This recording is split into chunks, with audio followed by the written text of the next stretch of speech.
Hey guys, welcome to Daniel Gian Talk. Today I'll be reviewing the 2007 Hindi action crime film Shootout at Lokhandwala. The film is directed by Apoorva Lakhia and it's based on the 1991 Lokhandwala complex shootout, which was a real-life gun battle between gangsters and Mumbai police. That's directly from Wikipedia. Shout out to Sir Suicpsycho, who likes to point that out to me, that I like to refer to Wikipedia a lot. The film stars Sanjay Dutt, Sunil Shetty, Little B, Big B, Vivek Oberoi. Sanjay Dutt is playing Samsher Khan, who's based on the real-life Aftab Ahmed Khan. And let's just say, if you're unfamiliar with who he is, the way he approaches dealing with criminals is by treating the criminals like they treat others. I mean, they're literally doing the golden rule. Treat others as you'd like to be treated. And the gangsters, they want to treat others badly, so the cops are going to do the same. And if that means breaking the law to just basically blatantly murder the criminals without putting them before a court of law or anything like that, then so be it. The film begins with bloodshed. No action, but bloodshed. You literally see bullet holes lining walls, bullet casings, blood dripping everywhere. And this is the imagery the movie starts out with. And you're like, whoa, what happened here? I watched the trailer and it kind of spoiled it. But if I was watching this movie without the trailer, I wouldn't have known that this was even based on a real life incident. And so I was already kind of like, okay, we're starting backwards. We're starting from the end. And then we go to Sanjay explaining what happened, to Amitabh. He starts with the beginning of his program about how he was going after Sikhs who were murdering these Sikh terrorists, which was interesting. That's something that I haven't seen in Indian movies, Sikh terrorists. And I did read on Wikipedia that it was controversial. So if you saw this movie when the movie came out, I'm definitely interested to hear what you have to say about it. But I'm just saying it was interesting to see that angle because every religion has its bad apples, and sometimes it's just harder to see that on screen. We find out that after, these run-ins with the law where Sanjay basically goes in and murders the terrorists, like I mentioned, without any due process. They don't take them in, they don't arrest them, because basically these terrorist organizations were getting to the point where they were genuinely running the city. I don't even need to say this to you guys. You guys know that that's reality, because every single movie portrays it that way, whether it's a left-leaning film, a right-leaning film. It's just a universally accepted thing that that's what crime was like in the 90s in Mumbai. If we go through this 3-year period, you get to see how effective the program was. And that's ultimately the message of the movie. Is excessive police force justified? The gangsters, the people that you're supposed to be fighting and arresting and for breaking the law, but you are the law. You're not supposed to break the law. In Kaki, that's Amitabh Bachchan's, like, one of his things that I believe he says in the movie. I think it was in that film where we are the law. We're the ones who protect the law. We're not going to become a criminal. We're not going to do what you do.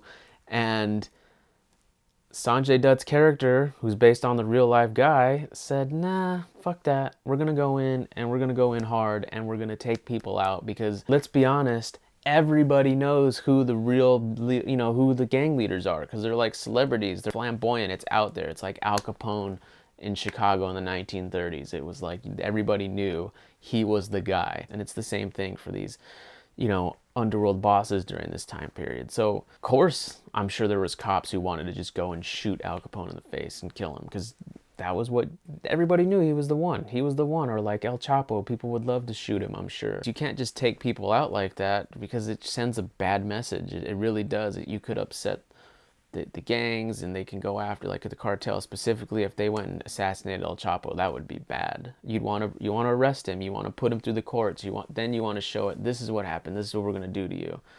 We'll put you in prison forever. We'll do whatever. I don't know what they'd ultimately, what they're gonna do with him. I don't know if he got sentenced, but Sanjay Dutt's character was like, nah, we're not doing that.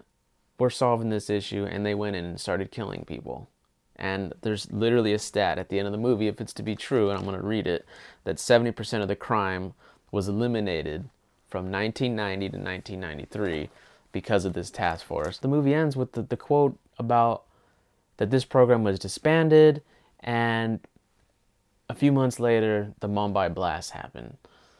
And it's pretty much saying that because of this task force being disbanded, this is how I interpret it, that the Mumbai attacks were basically able to happen that if this task force were to stay alive during this time and they weren't disbanded, that maybe the Mumbai attacks would have been prevented because someone like Sanjay Dutt would have killed them. I don't know if that's true. As a film, it's interesting, it's great, I don't condemn it. I'm glad it took a stance. I love movies that are ambiguous, but I also love movies sometimes that just say, hey, this is what it's about. You either like it or you don't. And for me, it left me like thinking, where do I stand on this situation? What do I think? What's the gray?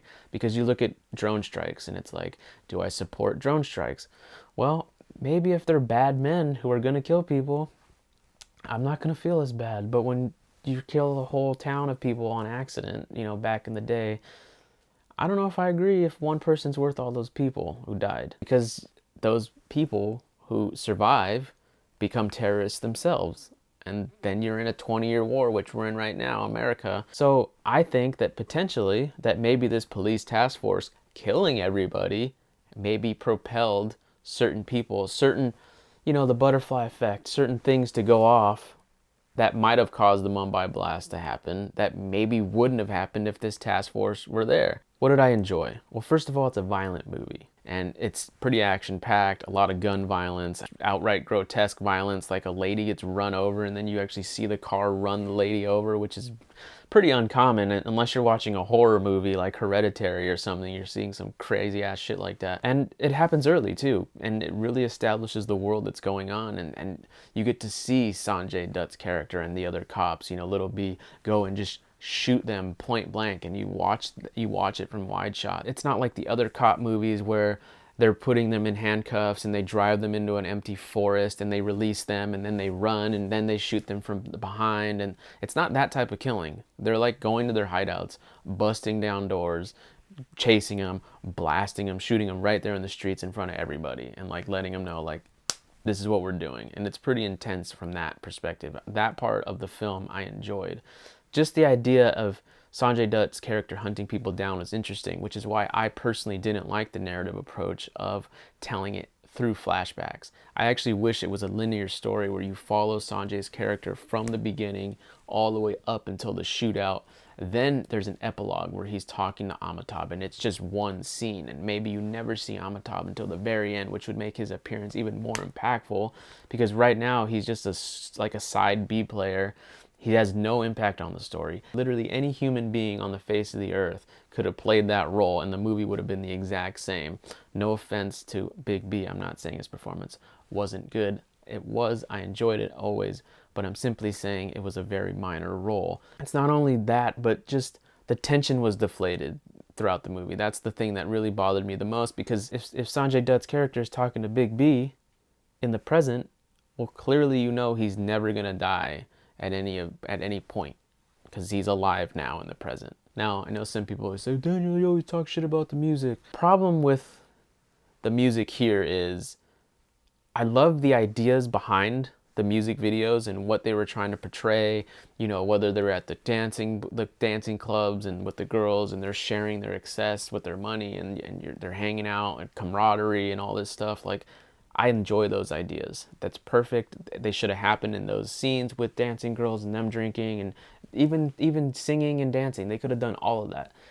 The issue becomes, for me, in a movie like this that's so gritty, so violent, so masculine, and just very, very tough and gritty, for them to just break into song and dance, it's just too much for me personally. It was like a choreographed thing and like, shake that ass, like I don't need, like it just, if he just did that naturally, he was just sitting there on a chair and he said, hey, yeah, shake that ass, but like as a human, like a normal human, and they're playing music, and I would totally be into it. It'd be cool. It'd be like, oh yeah, he's like this tough guy gangster, but it's like, if he's like, me, and then everyone's like synchronized with him, like Backstreet Boys, I'm sorry, it's too theatrical at that point. And it's only because the movie's so gritty. That's it. It's just so fucking tough. And then they're like, yeah, shake that ass. Like, all right, you kind of lost me in those moments. You get to see each and individual character's backstories very briefly, but they all have problems. No one has a happy life. I mean, Sanjay is going through like some divorce situation because he's literally out killing people all the time. So his wife has no time. I mean, they're not spending any time together because he's always out just murdering people, which is, I guess, the problem. Like, the murdering part's not necessarily the issue in the story. It's the fact that he's not home all the time. But I mean, these characters are dealing with these different things, which is why the linear thing would be better for me, because I wish that this developed more. The movie's short, it's under 2 hours. I wish it was longer. This was another film that could have been 3 hours and probably should have been 3 hours in my opinion. Because each of their stories, I would have loved to have been just more developed. Like, one of the gangsters keeps seeing a dead family. And like, that was really interesting. I would have loved to experience that with him though, like in the moment in a linear fashion, as opposed to like the way it is now. It doesn't feel forced. It feels natural because they do it with every single character, so you are getting more information. But since it happens so late in the movie, more than halfway through, it's almost like the movie's trying to reestablish a new rhythm, and I don't know how, and it just took me out.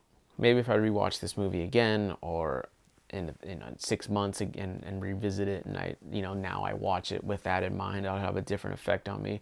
That's totally could be a real thing, but as a first time watch, that's what I felt, because I wanted more. And maybe it's the age we live in with Netflix, where you can, whether you liked it or not, have a Sacred Game show now, where you can have a 10-hour Anurag Kashyap style movie, but developed into a series. And not just that, I'm just referencing because it's an Indian show, but any show. I mean, the Shootout was interesting. It was action packed. It was a little rushed. I keep mentioning the rushing part because everything did kind of just come together really quickly at the end. I mean, everything was set up and I wasn't lost at any point. I understood there was definitely like plot twists and things like that. There was some Heat inspired scenes in the movie, also with like some Cape Fear style, where he's showing up, the Vivek Oberoi showing up at Sanjay's house, and so you're like, oh fuck, what's gonna go? You have that tension going on, that thriller tension, which is interesting. It's welcome. I appreciate the effort. I like it. I enjoy it. It didn't bother me. And then you have like them sitting at a diner, like Heat with De Niro and Pacino, when they're sitting and they're talking to each other and they're like, I'm gonna kill you, and the other guy's like, I'm gonna kill you too. And so it sets up, the last part of the film. Again, I just wish it was more stretched out, just because I would love to watch more of Sanjay trying to go after Vivek's character. Just to see that, maybe Sanjay goes and he misses, and just to see that back and forth play would be really interesting, kind of like what they do in Kaki a little bit. But it just because I like the characters, I like the dynamic, I like what was going on, and yeah. So again, just if it was just more, I guess more is what I keep saying. Acting was okay. I mean, everything felt natural. Obviously, if I keep praising the world so much, that obviously means that I believed everything. Honestly, like I said, the only thing that really took me out was the music. But what did you guys think of the movie when it came out? Let me know in the comments, and we'll see you tomorrow.